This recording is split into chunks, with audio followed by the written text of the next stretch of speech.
Hello students, जो आपका CPCH जो कोर्स है या MLHP जो कोर्स है उसका फोर्थ टॉपिक है standard treatment protocol in primary health care. ठीक है, स्टैंडर्ड ट्रीटमेंट प्रोटोकॉल। ठीक है, तो जैसे कि नाम से ही पता है standard treatment protocol in primary health care. ठीक है, तो स्टैंडर्ड प्रोटोकॉल क्या होता है, ट्रीटमेंट प्रोटोकॉल क्या होता है कि कोई भी एक डिज़ीज़ अगर आइडेंटिफाइड हो जाती है ना, तो उसके लिए हम लोग ढेर सारे तरीके के मेडिसिन प्रिस्क्राइब नहीं कर सकते या अलग अलग मेडिसिन नहीं दे सकते। ठीक है, उसके लिए एक खास प्रोटोकॉल है कि अगर किसी को सपोज़ मलेरिया आइडेंटिफाइड हो जाता है तो उसको क्या क्या मेडिसिन देने रहेंगे, है ना, ये पहले से प्रिस्क्राइब्ड है। ठीक है, स्टैंडर्ड है कि हमको उतने ही मेडिसिन देने हैं जो स्टैंडर्ड प्रोटोकॉल के अंतर्गत आते हैं। ठीक है, अब बात आती है standard protocol in primary health care. ठीक है, हमारा जो प्राइमरी हेल्थ केयर सिस्टम है ये बहुत सारा इसमें लिमिटेशन आ जाता है। ठीक है, हमारे पास डायग्नोस्टिक फैसिलिटीज़ का बहुत सारा लिमिटेशंस है। तो गवर्नमेंट क्या चाहती है कि कुछ डायग्नोसिस भी हमारे पास अवेलेबल हो जिसके ज़रिए जो CHO है, कम्युनिटी हेल्थ ऑफिसर जो है, वो क्या कर सके, कुछ डिजीज़ को अपने लेवल पर आइडेंटिफाइड भी कर सके। और अगर वो आइडेंटिफाइड हो जाती है तो उसका स्टैंडर्ड ट्रीटमेंट प्रोटोकॉल के ज़रिए वो ट्रीटमेंट भी वहीं प्रोवाइड कर दे। तो इससे सबसे बड़ा फ़ायदा ये होगा कि पहली बात तो ये कि वो डिज़ीज़ जो है प्राइमरी लेवल पर पकड़ में आ जाएगी, और सेकंड ये है कि उसका ट्रीटमेंट जो है वो हेल्थ एंड वेलनेस सेंटर पे ही अवेलेबल हो जाएगा। इसका तीसरा फ़ायदा ये होगा कि लोगों का टाइम सेव होगा, पैसा बचेगा, प्लस जो बड़े हॉस्पिटल सेकेंडरी और टर्शरी लेवल के हॉस्पिटल्स हैं वहाँ का जो बर्डन है, डिजीज़ बर्डन है, पेशेंट बर्डन है, वो क्या हो जाएगा, ऑटोमेटिकली ड्रॉप हो जाएगा। ठीक है, तो अपन देखेंगे standard treatment protocols in primary health care. Introduction. In India health care delivery is implemented eight primary health care, primary, secondary and tertiary level. ठीक है, इंडिया में क्या है, हेल्थ केयर डिलीवरी क्या है, इम्प्लीमेंट किया जाता है 3 लेवल पर। ठीक है, primary, secondary and tertiary. Primary level पर क्या आते हैं हमारे sub centres and PSCs, CSCs। Then secondary level पर आते हैं हमारे डिस्ट्रिक्ट हॉस्पिटल्स। टर्शरी लेवल पर आते हैं हमारे सेकेंडरी में डिस्ट्रिक्ट या तालुक हॉस्पिटल्स भी आते हैं। देन टर्शरी लेवल पर आते हैं हमारे मेडिकल कॉलेजेस या स्पेशलाइज्ड हॉस्पिटल्स। ठीक है, of these primary health care is the essential health care and is the across the country. ठीक है, और इसमें जो है इन तीनों जो हेल्थ केयर सिस्टम है इसमें जो सबसे ज़्यादा काम करने का जो बर्डन है वो प्राइमरी लेवल पर ही है। ठीक है, और सबसे ज़्यादा पॉपुलेशन जो कवर करता है वो प्राइमरी हेल्थ केयर ही करता है। तो प्राइमरी हेल्थ केयर बहुत ही इम्पॉर्टेंट रोल है Indian health care delivery system में। ठीक है, the primary health care system first point of care for public cater to nearly 70% of the population by treating about 90% of the common and locally prevailing problem। ठीक है, क्या करता है primary health care, 70% population को लगभग cover करता है, जिसमें से वो अराउंड 90% जो कॉमन प्रॉब्लम है या उस एरिया के जो कॉमन प्रॉब्लम है उसी को डील करता है। जैसे हम बस्तर की बात करें तो यहाँ पर हमारा कॉमन प्रॉब्लम में क्या आता है, मलेरिया है, ठीक है, अनीमिया है, माल न्यूट्रिशन है, DVDs हैं, ठीक है, या MCH रिलेटेड इश्यूज़ हैं, या वायरल फीवर, इस तरीके की चीज़ आती हैं। ठीक है, दूसरे जगह पे जाएंगे, दूसरे अपन रायपुर में देखेंगे तो वहाँ पर दूसरे कंडीशन हो सकते हैं। ठीक है, तो नेक्स्ट चीज़ है, one of the integral element of primary health care is provision of adequate essential medicine in appropriate dosage forms and at an affordable cost. ठीक है, जो मेनली क्या है प्राइमरी हेल्थ केयर का मेन क्या है, जल्दी से जल्दी हमको डिजीज़ को डायग्नोस कर लेना। ठीक है, और हमको उसके लिए जो प्रिस्क्राइब मेडिसिन है वो प्रोवाइड कर देना, और उसका अप्रोप्रिएट डोसेस के जरिए विथ अफोर्डेबल कॉस्ट, जो कॉस्ट वो बियर कर सकता है, लेकिन अधिकांशतः देखा ये गया है कि गवर्नमेंट में अधिकांश फ्री ऑफ कॉस्ट ही मिलते हैं। ठीक है, this mandates the need for rationally use of medicine bye standardising the treatment of common occurring illness at the primary health care level. ठीक है, और इसके जरिए क्या होता है, एक खास प्रोटोकॉल तैयार किया गया है कि किसी भी तरीके की खास तरीके की कॉमन बीमारी जो दिखती है उसके लिए एक खास तरीके का ट्रीटमेंट प्रोटोकॉल डिज़ाइन किया गया है ना, तो हमको उस प्रोटोकॉल को तोड़कर दूसरा ट्रीटमेंट उसमें ऐड नहीं करना है, ठीक है। मलेरिया है तो हमको पता है क्या ट्रीटमेंट प्रोटोकॉल देना है, लेप्रेसी हो रहा है तो हमको पता है क्या ट्रीटमेंट करना है, डायरिया है तो हमको पता है क्या ट्रीटमेंट करना है, ठीक है, फीवर है तो हमको पता है क्या ट्रीटमेंट फॉलो करना है। तो इसके अकॉर्डिंग ही हम लोग काम करेंगे, दूसरे काम को हम लोग अदर्स अपने लेवल से अपना उसमें इम्प्लीमेंट करने की कोशिश नहीं करेंगे, ठीक है। कुछ कुछ केसेस में कर सकते हैं, ठीक है, पर मैक्सिमम जो है प्रोटोकॉल को हमको एज इट इज़ फॉलो करना है।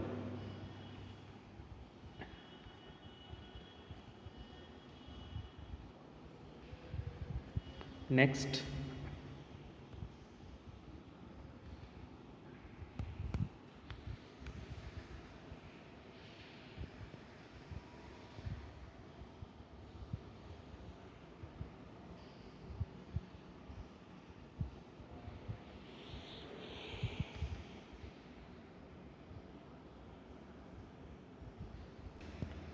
नेक्स्ट जो है अपना डेफिनेशन, ठीक है।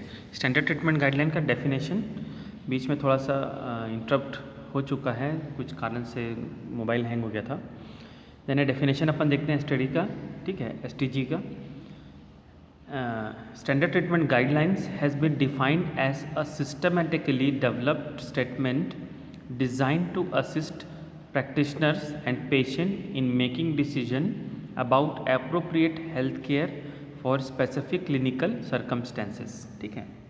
तो ये क्या है, एक ऐसा ट्रीटमेंट गाइडलाइन है जो कि एक सिस्टमेटिकली डेवलप किया गया है, ठीक है, किसी खास डिजीज़ के लिए सिस्टमेटिकली डेवलप किया गया कि हमको किस किस तरीके से मेडिसिन देना है, या उस मेडिसिन का एक खास प्रोटोकॉल है, आज ये वाली मेडिसिन देना है, 3 हफ्ते बाद ये देना है, 4 हफ्ते बाद ये देना है, या इसको कंटिन्यू 10 दिन तक देना है। तो ये एक तरीके का प्रोटोकॉल बना हुआ है जो कि एक प्रैक्टिशनर हैं, खासतौर पे जो प्राइमरी हेल्थ केयर लेवल पर हैं, इनको बहुत ही एक अच्छा फ्लो प्रोवाइड करता है कि लोग बहुत अच्छे तरीके से ट्रीटमेंट प्रोवाइड कर सकें, ठीक है, कुछ खास क्लिनिकल सर्कमस्टेंसेस के लिए। In general rule are use the fewest drug necessary to treat the medical condition, बहुत ही लिमिटेड ड्रग हमको यूज़ करने के लिए दिया गया है।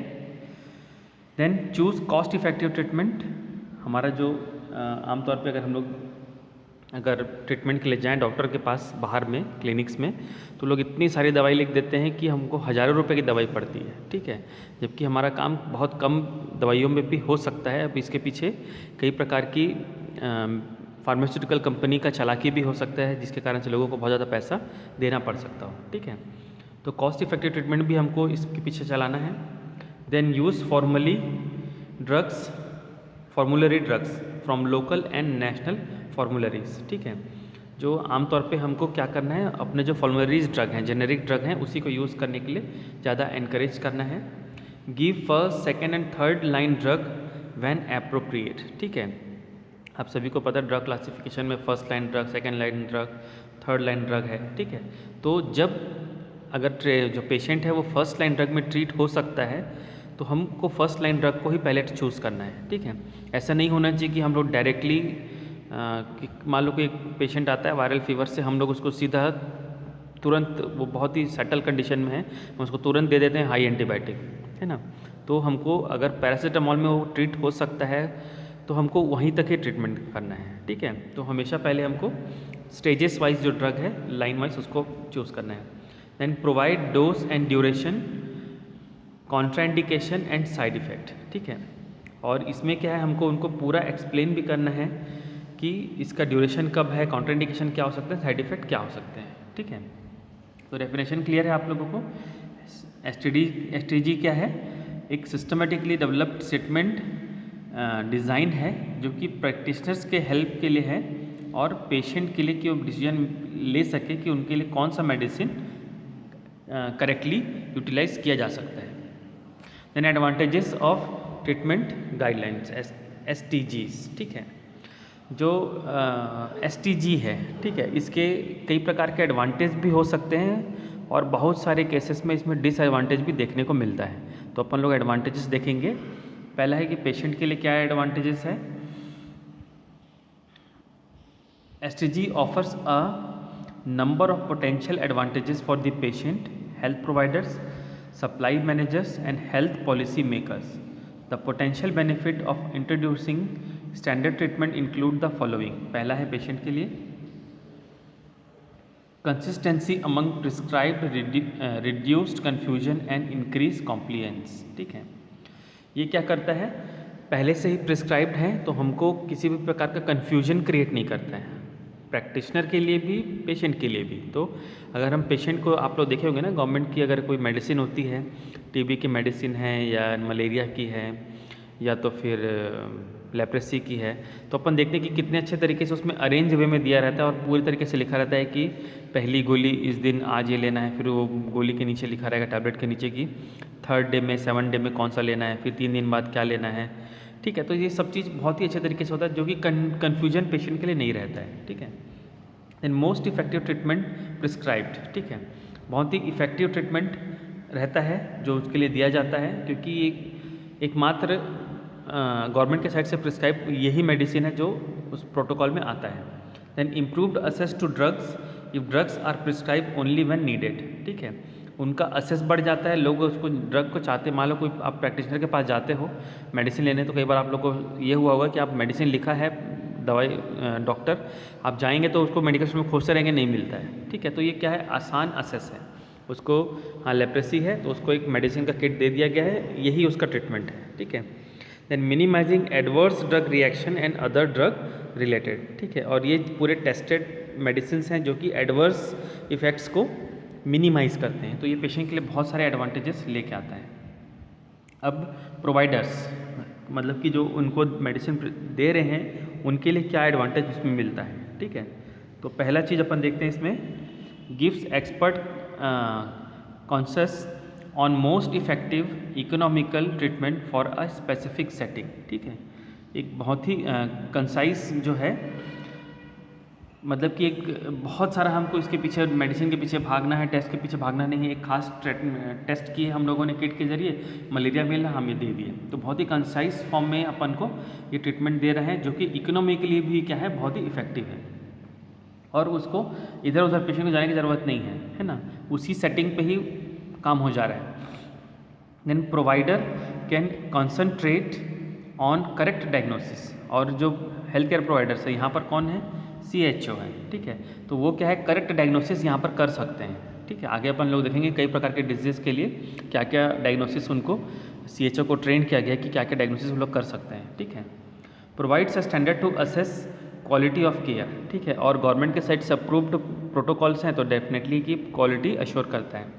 Then provide a simple basis for monitoring and supervision, और इसमें जो मेडिसिन दिया जाएगा, इसमें इसके पीछे जो अपने हेल्थ एडमिनिस्ट्रेशन है उसको पीछे भागने की ज़रूरत नहीं कि CHO वो मेडिसिन को देने जा रहा है कि नहीं, कर रहा है कि नहीं, है ना।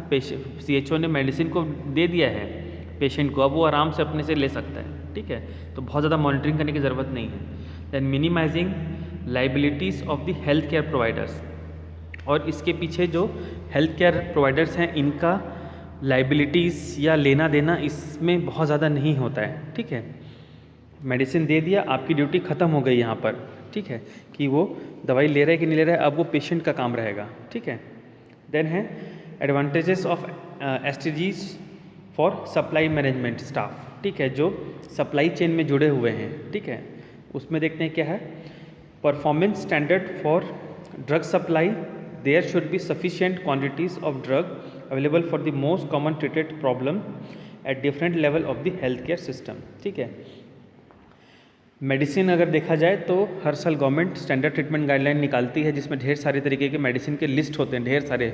ठीक है, हज़ारों तरीके के भी हो सकते हैं, लेकिन STG में एक एडवांटेज ये मिलता है कि हर एक डिजीज़ के लिए स्पेसिफिक ट्रीटमेंट गाइडलाइन है, तो बहुत सारा मेडिसिन का अवेलेबिलिटी, जैसे हम लोग मान लो एक CHO को अपने ऑफिस के लिए ढेर सारे तरीके के मेडिसिन मंगाता है, तो कभी क्या होता है कि हम 25 मेडिसिन मंगाए हैं, 25 तरीके के मेडिसिन हमको मिलता है सिर्फ 15-16 टाइप का, बाकी के लिए हम लोग डिपेंडेंट हो जाते हैं कि हमको अब कहाँ से मिलेगा, उसका ट्रीटमेंट कंप्लीट नहीं हो पाएगा, तो ये इसमें प्रॉब्लम नहीं आता है। ठीक है, facilitates pre packaging of course of therapy quantities of commonly prescribed item for common condition. ठीक है, और वो जो मेडिसिन है इसमें सबसे बड़ा सप्लाई वालों के लिए फ़ायदा ये होता है कि मेडिसिन को कभी कभी होता है ना, हम डॉक्टर के पास जाएंगे तो बोलेगा कि 7 दिन का खाओ, उसका ठीक लगेगा तो फिर आना, लेकिन इसमें ये कंडीशन नहीं है। इसमें जो आपको दिया गया है वही उतना ही ट्रीटमेंट, इसमें लिमिटेशंस हैं, ठीक है। Then drug demand more predictable, so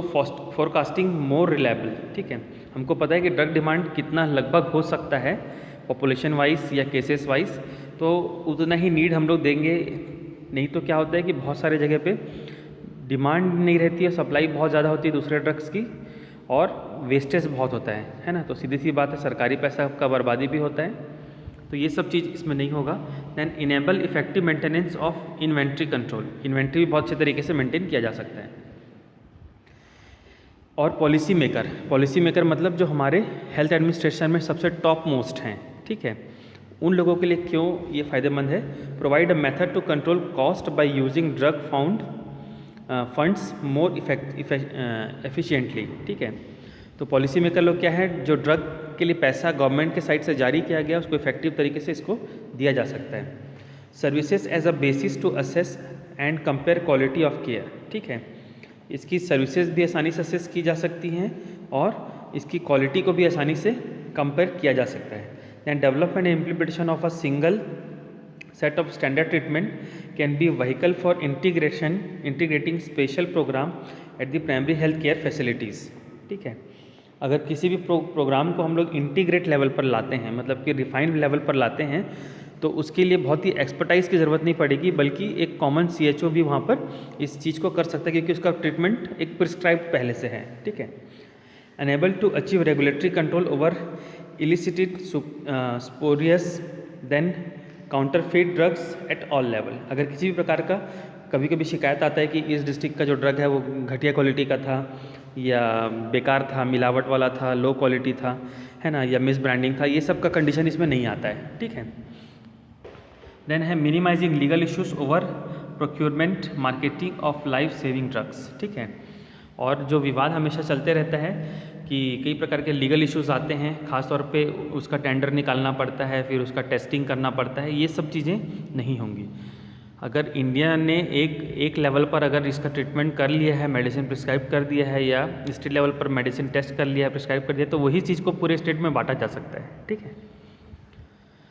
then disadvantages of STDs, इसके भी ढेर सारे डिसएडवांटेज हो सकते हैं, जो कि बहुत ही ज़्यादा मैं सोचता हूँ बहुत ज़्यादा वैल्यू नहीं रखते हैं, ठीक है। तो डिसएडवांटेजेस को आप लोग खुद से पढ़िएगा, बहुत ही सिंपल डिसएडवांटेज हैं। Recommendations, then diagnosis to be available at health and wellness center. ये इस टॉपिक का सबसे इम्पॉर्टेंट चीज़ है कि क्या डायग्नोसिस वहाँ पर CHO के लिए अवेलेबल होता है प्राइमरी हेल्थ लेवल पर, ठीक है, मतलब कि हेल्थ एंड वेलनेस सेंटर पर। Health and wellness center are mandated to provide prescribe number of test required at sub center level, ठीक है। एक खास तरीके का प्रिस्क्राइब टेस्ट का पहले से लिस्ट है, उतने ही टेस्ट वहाँ पर हेल्थ एंड वेलनेस सेंटर में हो पाएंगे। The CPCH guideline suggested provision of at least 14 test at level of health and wellness centers and sub centers, ठीक है। जो इसके गाइडलाइन है इस कोर्स के, उसमें ये बताया गया कि 14 तरीके का टेस्ट कम से कम वहाँ पर health and wellness sub center में होना चाहिए। All this test are kit based, ठीक है, और ये जितने भी वो हैं टेस्ट, वो क्या है, किट बेस्ड हैं, जिसको कि ANM और CHO परफॉर्म कर सकते हैं, ठीक है। The hub and spoke model can be implemented to supplement the above 14 test, ठीक है। जो हब और स्पोक मॉडल है, मतलब कि हमको एक चेन का काम करना है, एक मीडिएटर का काम करना है, कि अगर ये टेस्ट से भी हमको डायग्नोसिस फाइंड आउट नहीं हो पाता है तो हमको क्या करना है, कुछ केसेस में सैंपल वहाँ से कलेक्ट करके अपने हायर इंस्टीट्यूशन में उसका टेस्ट के लिए भेज सकते हैं, या सेकंड चीज़ ये आता है कि हम उसको रेफर सर्विसेज दे सकते हैं। The protocol for each test should be as per the manufacturer manual for each test, ठीक है। और जो टेस्ट है उसमें हमको प्रोटोकॉल को ध्यान रखना है, खासतौर पर जो किट डिज़ाइन किया गया है उसके मैनुअल क्या बताता है कि सैंपल कैसे लेना है, कितने देर उसको बाहर रख सकते हैं, किस टेम्परेचर पे रखना है ना, कितने ड्रॉप लेने हैं, फ्रेश लेना है, कब लेना है, कैसे लेना है, ये सब चीज़ उसमें दिया रहेगा, ठीक है। तो अपन देखते हैं क्या क्या टेस्ट होते हैं, ये काफ़ी इंपॉर्टेंट है आप लोगों के लिए, क्या क्या टेस्ट वहाँ पर हो सकते हैं, ठीक है। List of diagnostic test at sub center health and wellness level, ठीक है। हीमोग्लोबिन है जो कि वहाँ पर कोई भी कर सकता है, MPW या CHO। ये किससे करेंगे? हीमोग्लोबियोमीटर, ठीक है, हीमोग्लोबिनोमीटर के जरिए अपन लोग कर सकते हैं, इसको अपन HB मीटर भी बोलते हैं। Then urine test for pregnancy, ASHA, MPW, CHO, जो कि रैपिड टेस्ट कार्ड टेस्ट से होगा, ठीक है। Then multi reagent urine test, MPW या CHO कर सकते हैं। मल्टी पैरामीटर यूरिन स्ट्रिप, ठीक है, डिप स्टिक जिसको अपन कीटो स्टिक भी बोलते हैं। Then specific gravity, leukocyte extraction esterase, then glucose, bilirubin, urobilinogen, ketone, protein, nitrite, ठीक है, ये सब अपन लोग कर सकते हैं यूरिन स्ट्रिप से, ठीक है। देन है ब्लड शुगर, ये कोई भी कर सकता है वहाँ पर, आशा, MPW, CHO, ग्लूकोमीटर से। Malaria, ASHA, MPW, CHO, rapid card test से। HIV test, antibodies to HIV 1 and 2, ठीक है, MPW या CHO, rapid card test. Test for dengue, MPW and CHO, rapid card test for combined NS1 antigen, then IgM and IgG antibodies, ठीक है। तो dengue का test के लिए अपन antibody test करेंगे वहाँ पर। देन है विजुअल इंस्पेक्शन एसिटिक एसिड, ठीक है, ये क्या है? Visual inspection acetic acid test जो अपन करना है वो अपन कैसे करेंगे? मैनुअल करेंगे, ठीक है। ये एक ही चीज़ ऐसा है जो कि मैनुअल बोला गया है, बाकी सारी चीज़ रैपिडली है, रैपिड किट से ही है। Then test for iodine in salt, ठीक है, तो इसको भी कैसे करना है? Iodine in salt testing kit, ठीक है, जो कि सॉल्ट डिस्ट्रीब्यूट किया जा रहा है, उसमें आयोडीन वाकई में है कि नहीं है उसको टेस्ट के लिए किया जाता है। Then water testing, stripe method for fecal contamination and chlorination. तो ये वाटर टेस्टिंग क्यों किया जाता है कि वो जो वाटर सप्लाई वहाँ पर चेन में चल रहा है या हैंडपम्प से मिल रहा है, क्या उसमें कोई फीकल कंटेंट तो नहीं आ रहा है, ठीक है, उसको करता है। फिर सेकंड चीज़, इसमें क्लोरिनेशन हुआ है कि नहीं हुआ है उस चीज़ को भी क्लियर करता है। देन है hepatitis B surface antigen test, ठीक है। हेपेटाइटिस का टेस्ट है, MPW या CHO कर सकते हैं, रैपिड कार्ड टेस्ट। देन है फाइलेरियासिस, जो कि MPW या CHO कर सकते हैं, जिसके लिए खास तरीके की ट्रेनिंग लेनी पड़ेगी उनको, और ये माइक्रोस्कोपी या फाइलेरियल स्ट्रिप टेस्ट के जरिए भी किया जा सकता है। अगर माइक्रोस्कोपी है तो उसके लिए थोड़ी सी ट्रेनिंग लेनी पड़ेगी। देन है rapid test kit for syphilis, ठीक है, सिफिलिस के लिए जो कि एसटीडी डिजीज है उसको MPW या CHO कर सकते हैं, rapid card test. Then sputum for AFB, ये कौन कर सकता है? फॉर सैंपल कलेक्शन ओनली, ठीक है, यहाँ पर हम लोग टेस्ट नहीं करेंगे, ओनली सैंपल टेस्ट करेंगे। तो ये हमारा आज का टॉपिक था, स्टैंडर्ड ट्रीटमेंट गाइडलाइन, ठीक है, और एट कहाँ पर? Primary health centres. Thank you very much.